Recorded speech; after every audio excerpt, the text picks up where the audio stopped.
This program is provided by Universal Genesis. The late 18th century. What a time.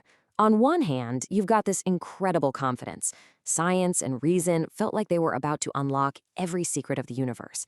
But on the other hand, a massive crisis. If reason could explain everything, what happens to faith, to morality, to God? And right in the middle of this storm, one man, Immanuel Kant, decided he was going to solve this whole mess once and for all. So let's get into it. So this was the central conflict, right? On one side, you have the unbelievable success of Newtonian physics. It really felt like science and math were just on the brink of explaining the entire universe. But then, on the other side, you have religion, the traditional source for all the big answers. And its authority was being questioned like never before. This wasn't just some academic debate. It was a battle for the very soul of the modern world. And this clash, it created what you could call a profound crisis of reason. Kant looked at this and saw a huge, huge danger on the horizon. I mean, if these two powerful forces couldn't find a way to coexist, one was probably going to end up destroying the other. And you can almost see the dominoes falling, one by one. First, you've got Newton, who shows that we can understand the physical world without needing miracles.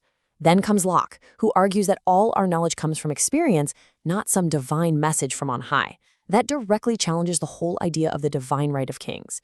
And finally, you get David Hume, who takes skepticism to the absolute limit, questioning if we can really be certain about anything, even the existence of God himself.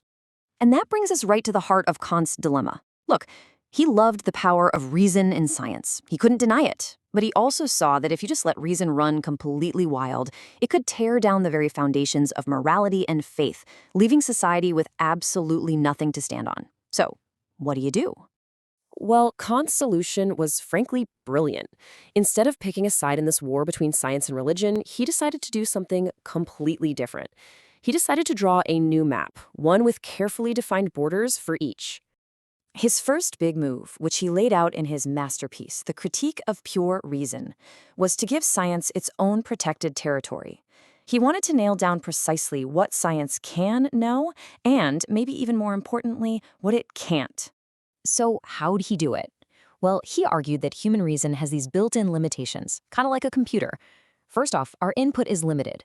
All of our knowledge has to start with stuff coming in through our five senses. Simple as that. We can't know anything that we can't experience. And second, our processing power is limited. Our minds have like a fixed operating system with just 12 basic categories. Think of them as built-in software tools to make sense of all that sensory data. So by setting up these limits, Kant basically built a fence around science. And inside that fence, the world we can see, hear, and touch, science is king. It's totally free to operate, to discover, to explain. But it cannot cross that fence to make claims about things we can't experience, like God, or the soul, or immortality. Those are just out of bounds. Okay, so securing a safe space for science was only half the battle. Now he had to do the exact same thing for morality and freedom. And this is where his ideas get really radical. Let's dig in. In his next big work, The Critique of Practical Reason, Kant made his second super bold move. He basically argued that we don't need morality to be handed down from a church or a holy book. He was convinced we could find a solid foundation for right and wrong using nothing but our own reason. And this led him to a totally revolutionary idea of what freedom really is. See, for Kant, freedom isn't just doing whatever you feel like doing. That's just chaos. He called true freedom autonomy, which literally means self-law. It's the freedom to use your own reason to figure out the moral laws you should live by, and then having the self-discipline to actually follow them. It's a game changer. Now, as you can probably imagine, saying that people didn't need the church to be moral, well, that wasn't exactly a popular idea with the people in charge. These weren't just abstract theories for a classroom. They had some seriously dangerous, real-world consequences for Kant. So, in 1793, Kant goes and publishes a book making his case directly. True religion, he said, exists within the limits of reason. This made the King of Prussia, Friedrich Wilhelm II, absolutely furious. I mean, his entire state was built on the authority of the church. So the very next year, the king brought the hammer down. He officially censored Kant and flat out forbade him from ever writing about religion again. Kant's response, it was just a masterclass in careful defiance. He wrote back to the king and he promised that, quote, "As long as your majesty is alive, I will obey."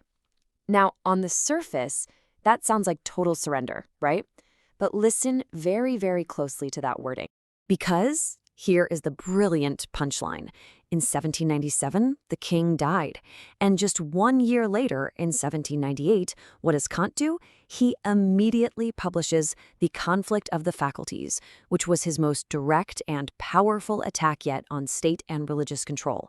He kept his promise to the letter, but definitely not the spirit. What a move! And this final, defiant work really laid out Kant's ultimate vision for what knowledge is all about and the true spirit of the Enlightenment. He explained his vision using the university as a model. He said, look, you have these higher faculties, theology, law, medicine. Their job is basically to serve the state and keep society running smoothly. You could almost say they're government employees. But then you have the lower faculty, philosophy, and its job isn't to serve anyone. Its job is to be completely free and to use reason to critically question everything, including what the higher faculties are teaching. So for Kant, the ultimate purpose of thinking, the real heart of philosophy, was to be society's conscience. Its mission was to constantly fight to free human reason from the blind authority of both the state and the church. And this all comes back to his famous motto for the entire Enlightenment, something he wrote years earlier, sapere aude. It's Latin for dare to know, or as he explained it, have the courage to use your own understanding. Don't just sit there and blindly accept what authorities tell you. Think for yourself. And that really leaves us with a final thought, doesn't it? Kant was fighting the authorities of the 18th century, but his call to courage, that's timeless. It really makes you wonder, in our own lives today, surrounded by social media, by political dogmas, by all the so-called experts, what are the modern authorities that we need the courage to question? This program is provided by Universal Genesis.